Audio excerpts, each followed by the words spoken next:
નમસ્તે ખેડૂત મિત્રો, કિસાન સમાજ ચેનલમાં હું સુરેશ ગાંગણી આપનું હાર્દિક સ્વાગત કરું છું.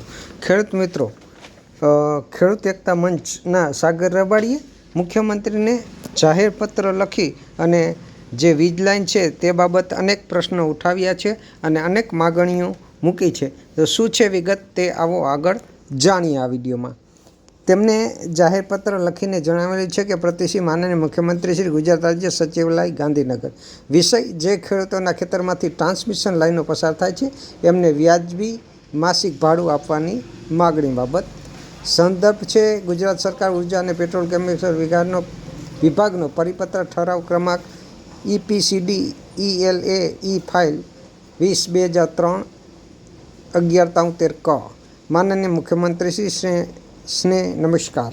નીતિ વિષયક બાબત હોય, મીડિયા અને જાગૃત નાગરિકોમાં લોકમત કેળવાય એ હેતુથી આ પત્ર જાહેર માધ્યમો થકી લોકો સુધી પહોંચાડવા માટે એને જાહેર પત્ર તરીકે મોકલીએ છીએ. સવિનય જણાવવાનું કે ઉપરોક્ત પરિપત્રમાં મુદ્દા નંબર 1માં જમીનની કિંમતના 200% આપવાની જોગવાઈ છે. જમીન સંપાદન અધિનિયમ 2013માં ખેડૂતોને 400% વળતર આપવાની જોગવાઈ છે. આપણા પાડોશી રાજ્ય રાજસ્થાનની સરકાર ટ્રાન્સમિશન લાઇન માટે ખેડૂતોને બજાર ભાવના 400% આપે છે. ખેડૂતનો સવાલ છે કે જો રાજસ્થાન સરકાર આપી શકતી હોય તો ગુજરાત સરકાર કેમ ના આપી શકે?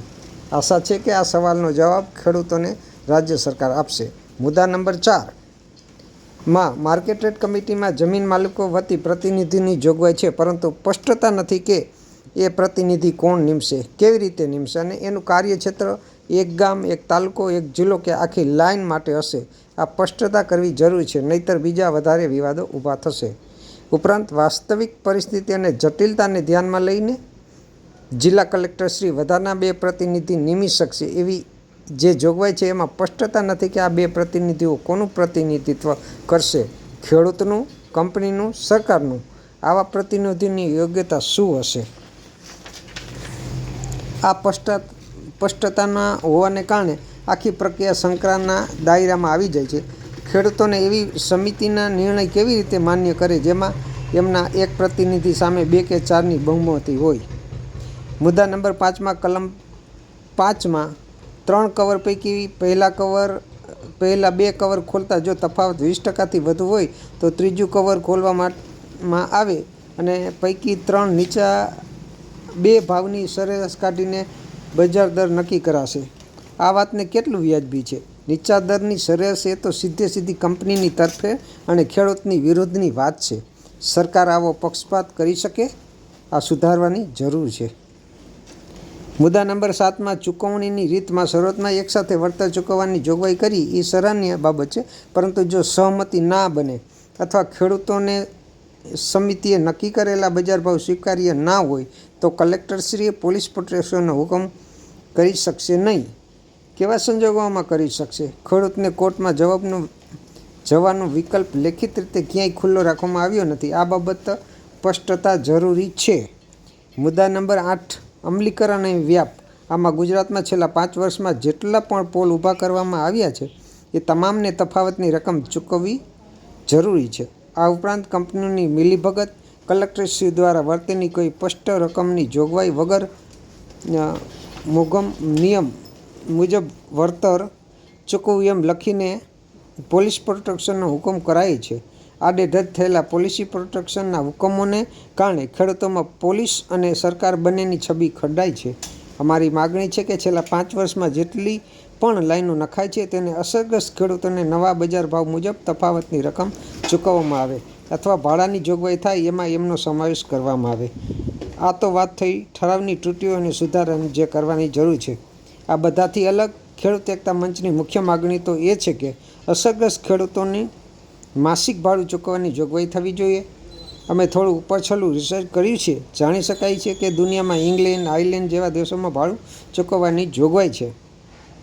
આ ઉપરાંત કેટલાક દેશમાં ઘણા બધા કેસોમાં ભાડું ચૂકવાય છે. આવા દેશોમાં Norway, Sweden, Finland, America, Canada, Australia, New Zealand જેવા દેશોનો સમાવેશ થાય છે. ગુજરાત સરકાર વિકાસમાં ખેડૂતની સહભાગી બનવાની ભારતમાં પહેલ કેમ ના કરી શકે? આ પહેલ કરવી જરૂરી છે. અમારી સાદી સમજણ અને સાદી ગણતરી મુજબ ટ્રાન્સમિશન લાઇનમાંથી પસાર થતા પ્રતિ યુનિટને એક હિસ્સો જેમ કે 1 પૈસો 5 પૈસા પ્રતિ યુનિટ ભાડા તરીકે ગણવામાં આવે।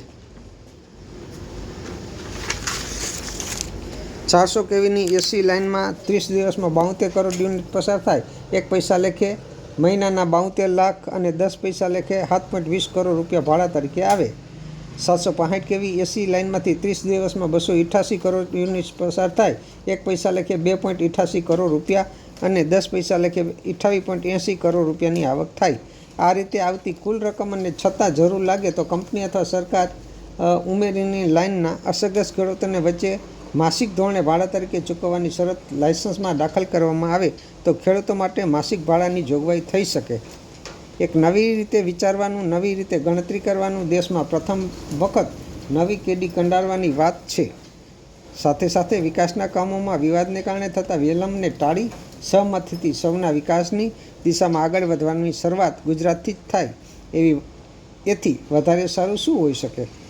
અત્યારે ગુજરાતમાં કામ ચાલી રહ્યું છે અને બીજી નવી લાઈનો વિવિધ તબકે પ્રસ્તાવિત છે, ત્યારે ખેડૂત, સરકાર અને કંપનીઓ વચ્ચે વિવાદનું કાયમી સમાધાન થાય તેવી આશા। આભાર સહ સાગર રબારી, ખેડૂત એકતા મંચ। તો આ પોલિસી વિષયક બાબત હોય જરૂરી કક્ષાએ પરામર્શ અને જરૂરી કાર્યવાહી હાથ ધરવા વિનંતી સાથે નકલ રવાના કરેલ છે। હર્ષ સંઘવી, નાયબ મુખ્યમંત્રી, સચિવાલય ગાંધીનગર, ગુજરાત। જીતુ વાઘાણી, કૃષિ મંત્રી શ્રી, સચિવાલય ગાંધીનગર, ગુજરાત। મુખ્ય સચિવ, ગુજરાત સરકાર, સચિવાલય ગાંધીનગર, ગુજરાત। તો આવી રીતે સાગર રબારીએ પોતાની જે મનમાં પ્રશ્ન હતા ખેડૂત એકતા મંચને એ પ્રશ્ન પણ કર્યા છે સરકારને, અને ખેડૂતને કાયમી ભાડું મળે તે પણ ઉકેલ બતાવ્યો છે। તો ખેડૂત મિત્રો, આ વિડીયો તો આપને કેવો લાગ્યો તે જરૂર જણાવજો, અને આ વિડીયો જો સારો લાગ્યો હોય તો શેર કરજો, અને હજુ સુધી જો તમે કિસાન સંવાદ ચેનલને સબસ્ક્રાઈબ ન કરી હોય તો સબસ્ક્રાઈબ કરવા વિનંતી।